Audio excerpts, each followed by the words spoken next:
खौरांगिरि लोगो नोंथांमोननिसिम बे समाव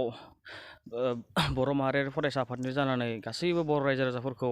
मोनाबिलिनि गाहाम हामलायनाय आरो जांख्रिथायारि गाहाम हामलायनाय बावहरनाय जाबाय। जे दिनै खैराबारिनि महिरंगआव उदालगुरि जिल्लानि सिङाव थानाय खैराबारि खोन्दो बनसुखौ दिनै दाफुंनानै लानो हानाय जाबाय। जे बेयाव आफादगिरि हिसाबै बिबान मोनदों बिथां राहुल बर' आरो गाहाय नेहाथारि हिसाबै बिबान मोनदों बिथां मनजित बसुमतारी। दा बिथांमोनखौ आं साबायखर बावहरनाय थायो आरो कंग्रेचुलेसन होयो। जे फैबाय थानाय समफोराव जोङो फारियै भेरगाव, खाग्राबारि आरो डिमाकुसि बे खोन्दोखौ जों दाफुंगोन फैबाय थानाय समफोराव आरो बाखि जेसेबांखिनि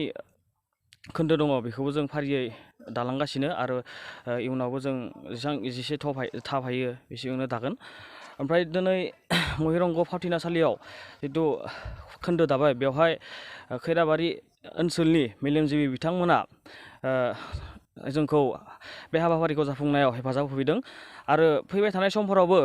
गासैबो बर' रायजो राजा आरो मेलेमजिबि बिथांमोनखौ जोंनि हाबाफारियाव हेफाजाब होगोन होनना जोङो दा खोन्दो हिसाबै जोंहा दानांगौआ अलमस्ट 80% जोंना जोब्बाय आरो बाखि 20%खौ जोङो फैबाय थानाय समफ्राव जों दानानै लानो हागोन आरो गोबां बर' रायजो राजायानो जोंखौ बे खोन्दो दानाय बा जिथु हाबाफारियाव जोंखौ हेफाजाब होगोन बा होनो ओंखारबोदों गासैबो। फैबाय थानाय समाव जोङो जोंनि जिथु आइडिय'ल'जि जोंनि आफादनि बर' माहारियारि फरायसा आफाद थामहिनबा बनसुनि बे आइडिय'ल'जि हिसाबै जोङो जिथु जोंनिया